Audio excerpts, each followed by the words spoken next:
Tantor Audio presents A Woman Made for Pleasure by Michele Sinclair, narrated by Corrie James.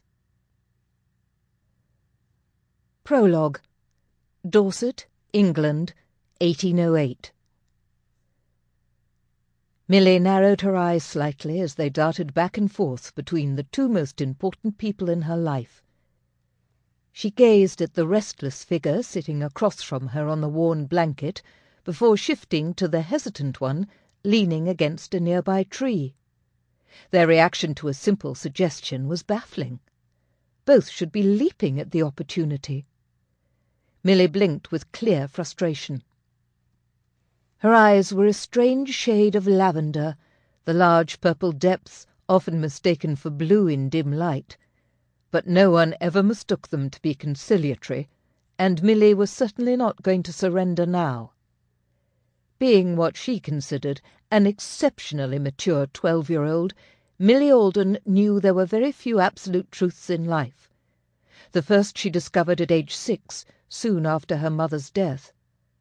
A true friend was one of the rarest things in the world, and she had two. At 8, Millie had decided the male species had no idea how to have fun, and by the time she turned 10, she realized a boy's capacity for dullness only worsened with age. But the latest truth she had stumbled upon only last night, while spying on the various guests invited to the Wentworth's country estate. Her original intention was to see if parties became more interesting as the night progressed, and from what she could tell, they did not. However, the night was not a total waste of time and planning. Overhearing one simple comment had made it more than worthwhile. Marriage, for a wealthy noblewoman, was not a requirement, but a choice. "It would work," Millie stressed again, throwing the loose strands of her long dark hair behind her shoulder. "No one is keeping you from swearing off marriage, Millie," came a quiet reply.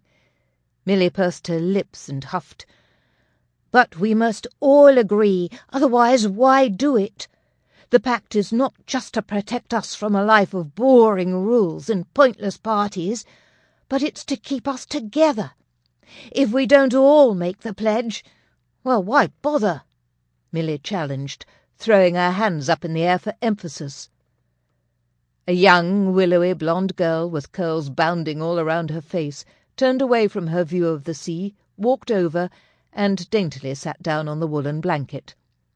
Amy glanced at Millie and took her time before responding, even though she knew how the exaggerated pause would excite her impatient friend to even higher levels. Millie loved drama, and considering all the accidents she had ever been in, one could easily believe that drama loved Millie in return. And while Millie had a point, Amy was not about to sacrifice her dreams of an ideal future. Picking a field flower, Amy twirled it between her finger and thumb. "I have decided to join your pledge, Millie, but only if I can have one exception. Reese Hamilton." She jutted her chin defiantly and awaited her friend's expected explosion. "Lord, Amy, Reese Hamilton!" Millie cried, flailing back onto the blanket. Amy retorted with silence. Sitting back up, Millie licked her lips and tried another tactic. "Reese Hamilton's interests are solely ships and the sea. You would need to have a hull and sails before he would notice you. Besides, he's old." "He is not," Amy bristled, crossing her arms. She arched her eyebrows and said knowingly, "I think our age difference is just perfect. When I am old enough to wed, he will be ready to marry and have a family. Go ahead and roll your eyes, Millie, but I am quite serious." "Really, Amy?" chimed in Janelle, the redhead of the trio. "And all this time I thought it was your brother Charles who was the serious one." Amy refused to yield.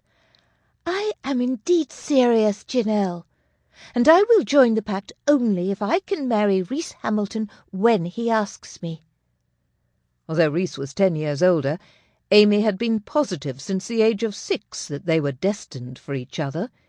He was smart, handsome, and from a good family. But most of all, he was the only boy she knew who was always going to be taller than she was. How she wished she could be small and petite like Millie, or perfectly shaped like Janelle. But she was destined to be tall and slender like her mother. Millie wrinkled her nose and adjusted herself so that she was sitting on her knees. "I don't know why you would want to marry your brother's best friend. He and Charlie have both interfered enough over the years with our adventures. Reese is too tall and he's too big, and I highly doubt he would let you play with us any more." "One more word, Millie Aldon, and I swear I will get up and leave," Amy warned. Her clover-green eyes flashed with anger. Amy was as sweet as her beauty portrayed her to be, but she was far from a wilting flower and could stand up to her friends when riled. "No, you won't," Janelle countered calmly. With no mother, and her father consumed with his research, Janelle had matured faster than her years.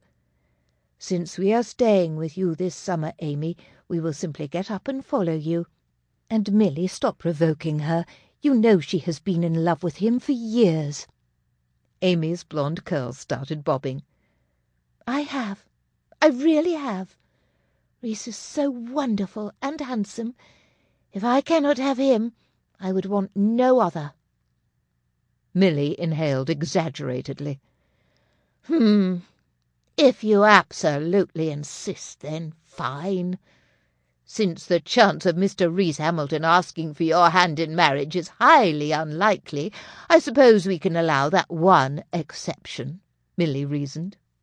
Always full of energy and curiosity, Millie longed for excitement, and was continually persuading her friends to participate in her unusual plots to seek and have fun. And from her point of view, the possibilities of losing her friendships and freedom were unacceptable results that too often accompanied wedding vows.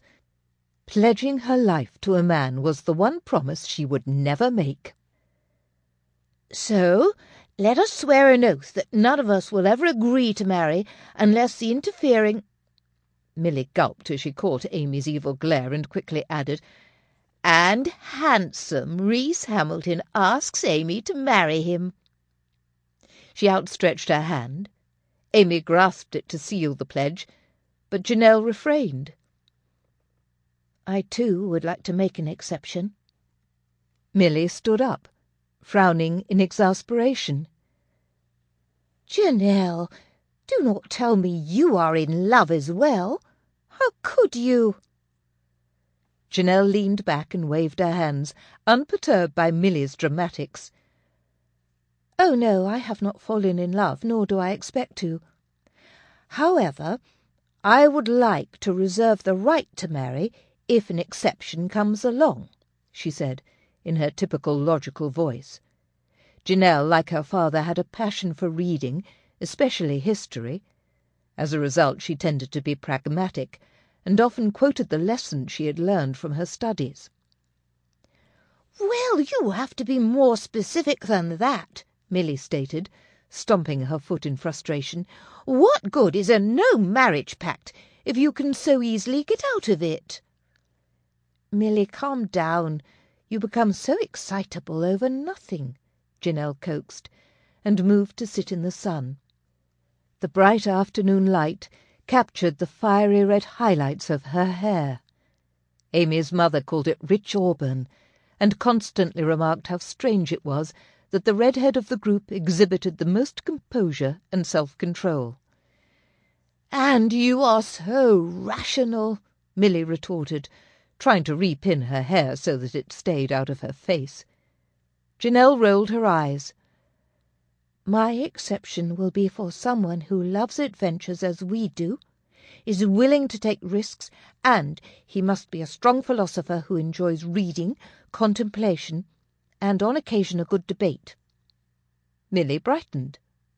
The likelihood of Janelle meeting and falling in love with such a person was even less likely than Reese swooning over Amy's female charms. A most excellent exception. That combination of traits surely does not exist within a single soul in all of England." "Do I not have those traits?" Janelle asked, raising her voice slightly. "I believe I have accompanied you on many risky ventures, Millie Aldon." Millie was instantly contrite. In truth, Janelle was quite the adventurer. She was often willing to try new, unfamiliar things when Amy refused. "Of course you do. Those traits and more. I just meant that it was doubtful the combination you want exists in a boy," Millie clarified. "So, for our pact." She stretched out her hand to start again. "But what about you?" Amy interrupted. "Do you not want an exception? The pact isn't fair unless we all have exceptions. Is that not so, Janelle?" Janelle nodded in agreement. "She is right, Millie. For our pledge to be equal, we must all have one, and only one, means of breaking our promise." Millie started pacing, considering the facts carefully. As usual, it was difficult to argue with Janelle's logic. Millie suddenly stopped and knelt down by her friends. "Fine. This is my exception. I promise never, ever to marry unless I find a man who allows me to hunt, ride astride, climb trees, and explore caves. He must not ever be dull, have an aversion to following rules, and possess as strong a passion as I have for adventures," Millie finished, smiling confidently. "Lord, with that list you are surely safe from any and all men," Janelle commented. Millie's grin grew, hearing the assessment. Janelle shrugged her shoulders and continued, "But it does work as an exception. I am content. Amy, are you satisfied?" "Oh, yes. This is the best pact ever, isn't it, Millie?" Amy asked, smiling. Millie enthusiastically agreed. "The very best. It will ensure our friendship will last forever. What better pledge could there be?" "Oh, but Millie, our pledge is ever so much more than that. We are promising to marry only for love," sighed Amy. A romantic at heart, Amy sought and usually found love everywhere. Her paintings, songs, and stories all reflected the affection she felt around her. Janelle gathered her knees up under her chin. She understood Amy's reason for pledging, but it was not love that motivated Janelle to make the lifelong promise. "I think it is a pledge of protection. Yes, with the way we have stated our exceptions, if we ever do marry, it will be to someone who is our true friend. And believe me, I have seen how horrid it can be to marry someone you dislike, and who dislikes you," Janelle commented, remembering the numerous fights between Uncle Harry and Aunt Ethel. As a young child, she had often asked her father if her mamma ever hollered at him. Every time he replied that he had married his best friend, and best friends protected each other and never sought to hurt the other. Millie was not too sure she agreed with Janelle or Amy, but she didn't care. This pact was one of lifelong friendship. No boy could ever understand or respect each other's passions as she and her friends did. "I believe we are now of accord," Janelle announced. "All we have to do now is find something that binds our pledge." "Excellent idea!" Millie exclaimed. Amy's eyes grew wide with shock at Janelle's declaration. She then glanced at Millie and realized her friend enthusiastically supported the idea. "Oh, not blood, please, Millie, not blood," Amy cried. "I'm not partial to blood either," Millie said absently, thinking on what they could use to bind their promise. "Besides, we have nothing with which to cut ourselves." "And," interjected Janelle, "Mother Wentworth would lock us up forever if she found out." "I believe she would understand," asserted Millie, in defence of Lady Chaselton. "She is a great supporter of our adventures." Millie's and Amy's Sample complete. Ready to continue?